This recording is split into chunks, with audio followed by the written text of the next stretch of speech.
Interior boardroom, day. Many suits sit along one end of a very long meeting table near the bathrooms. Before one enters a bathroom, they pass a large round sofa on each side of the entrance. Ryan Spelling, 30+, mixed race, male, sweats as all eyes are on him. He's exactly between the two bathrooms at the very end of the table. All eyes are on him as he shudders and squirms. This job interview isn't going well, and he feels it. His voice cracks, and he sits on his hands to avoid using them too much. The district manager, Mr. Blaynard, 60+, Caucasian, male, heads the meeting. He smiles as he realizes that Ryan is feeling insecure. He shuffles a few papers that are before him. Mr. Spelling, your credentials seem to be in order. Your advanced degrees from Harvard and Northwestern certainly qualify you for this coveted position at the foremost uniform corporate Kinetic Solutions United. Thank you, sir. Ryan notices the company name on a masthead over the exit to the boardroom. Each first letter is in bold red color, while the rest of the letters are black. He is taken back by the sight of "fuck you." He closes his mouth. You gotta be shitting me. Mr. Blaynard smiles, curling only one side of his mouth. The other suits nod and whisper amongst themselves. Ryan gulps, takes a deep breath. Well, now that you mention it, I was wondering what the position pays. The website didn't actually say. Mr. Blaynard sighs, places his hands flat on the table. Oh dear, you were doing so well. Pardon? The suits chuckle in a condescending manner. Ryan looks confused as his eyes dart back and forth, eyebrows furrowing. It's not about the money, but the experience. We at the corporation are giving you a chance to gain valuable work experience and make a contribution to society, rather than waste your life away playing video games. You should be grateful, young man. Ryan's lips press into a hard line. His inner voice speaks. Fat bastard. Look at him. Ugh. If I didn't need money so badly, I'd tell him to fuck off. Guess he polished his ass this morning knowing I'd have to kiss it. He groans, then fake smiles. Yes, I am grateful, of course. I'd so love to make enough to move out on my own, though. Mr. Blaynard chuckles. All in good time, my boy, all in good time. You just need to pull yourself up by the bootstraps and make it happen. Before you know it, you'll be getting a home and a family. But first, you need to roll up your sleeves and know what it feels like to use some good old-fashioned elbow grease. Ryan struggles to maintain his polite smile. Dick? Yes, sir. Sounds reasonable. Mr. Blaynard shuffles some papers in front of him. I hope you'll remember that for your future, Mr. Spelling. I wish you only the best. Mr. Blaynard shows a confused Ryan the door. As he begins to walk through with his head lowered in shame, an intern rushes in, another millennial. Mandi, 30+, blonde with pink highlights, brings her phone to Mr. Blaynard, zooms in on a corporate memo. He pulls his reading glasses out of his pocket. What do you people have against a printer, Mandi smiles politely. It may have something to do with the anti-littering campaign we implemented last month, you dick. He reads the memo. His brow furrows.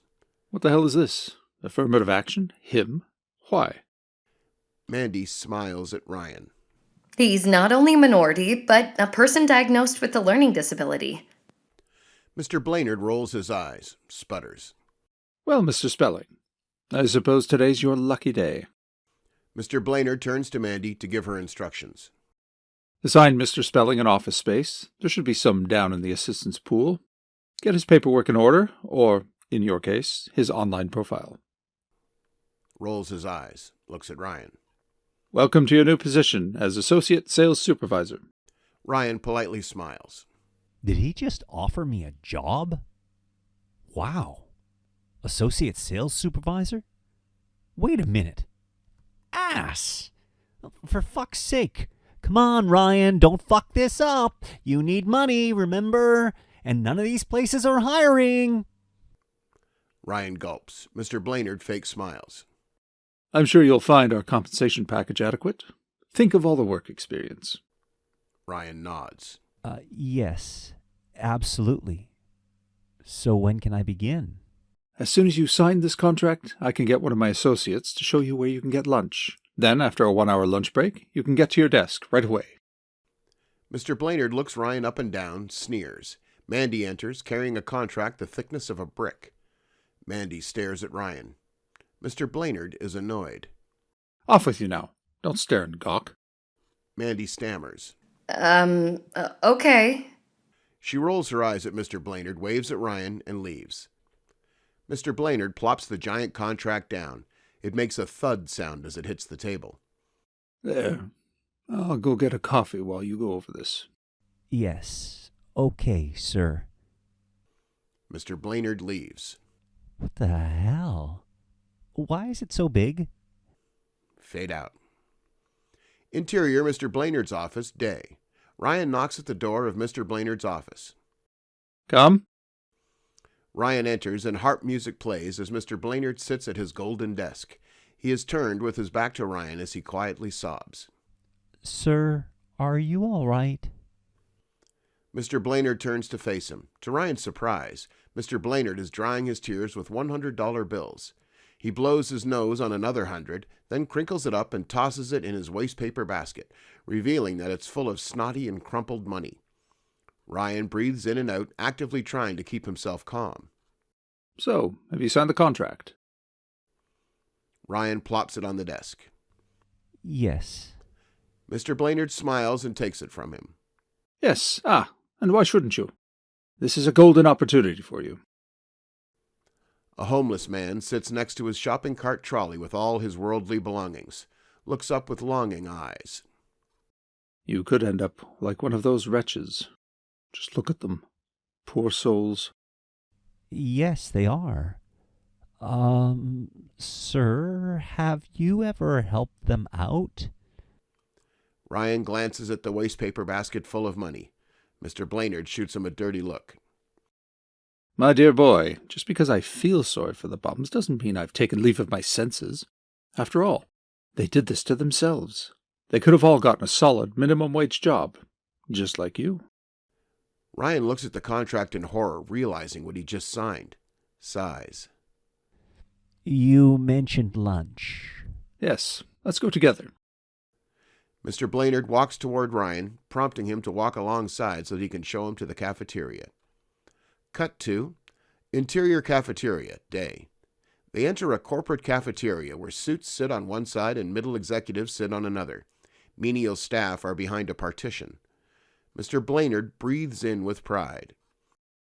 There you are. The finest corporate lunch there is. Go and get some food and sit with your peers. Forgive me for not joining you, but I always take lunch in my office. I can't let my catering services go to waste, now can I?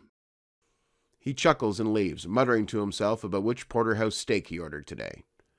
Ryan takes a tray, looks at the cafeteria workers.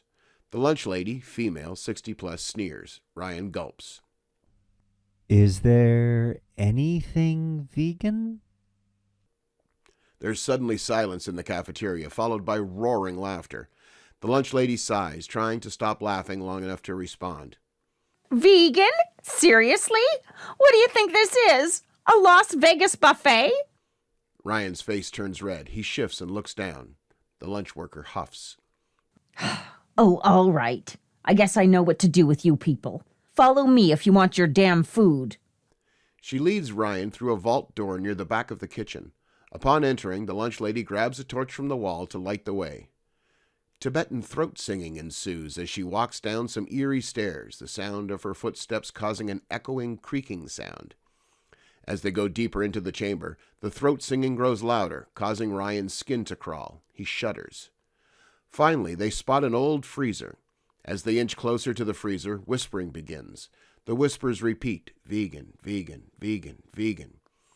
The lunch lady recites an unintelligible incantation, and the freezer opens to reveal one single frozen packet, crusted in layers of ice, with the words gourmet vegan meal written on it. She removes it and slams the freezer door shut. A low growl accompanies the throat singing. As the singing grows more intense, the lunch lady's face looks afraid as her eyes bulge. We'd better haul ass, boy. Without asking why, Ryan follows her as they rush back. They reach the door and open it, rushing back inside the conventional kitchen. Ryan's eyes narrow and his breathing is erratic. The lunch lady jumps inside. What are you doing? The lunch lady reaches Ryan and yanks him through the door. Just before the door slams shut, Ryan hears a howl. A creature howls, "Vegan!" Oh my God. Cut to interior cafeteria day. The lunch lady frowns and clicks her tongue at Ryan, annoyed with him as she pours the goopy substance in the vegan food packet onto a plate and shoves it into an industrial-sized microwave.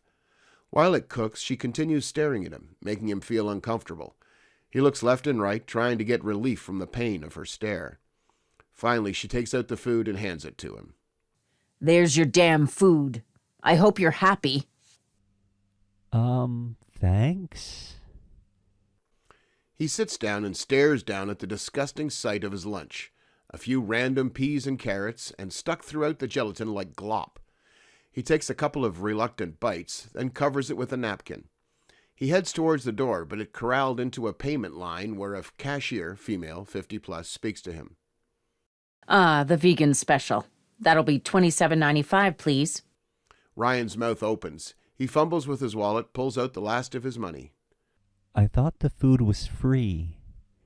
The cashier sniggers as she rings up his sale. Oh, poor dear. You're thinking of the executives. Their food is free.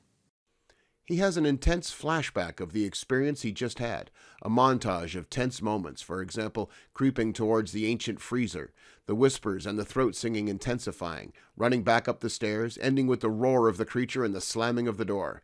He shudders, just remembering it. Well, fair is fair, I suppose. She hands him back a nickel and change. He sighs, slips it into his pocket.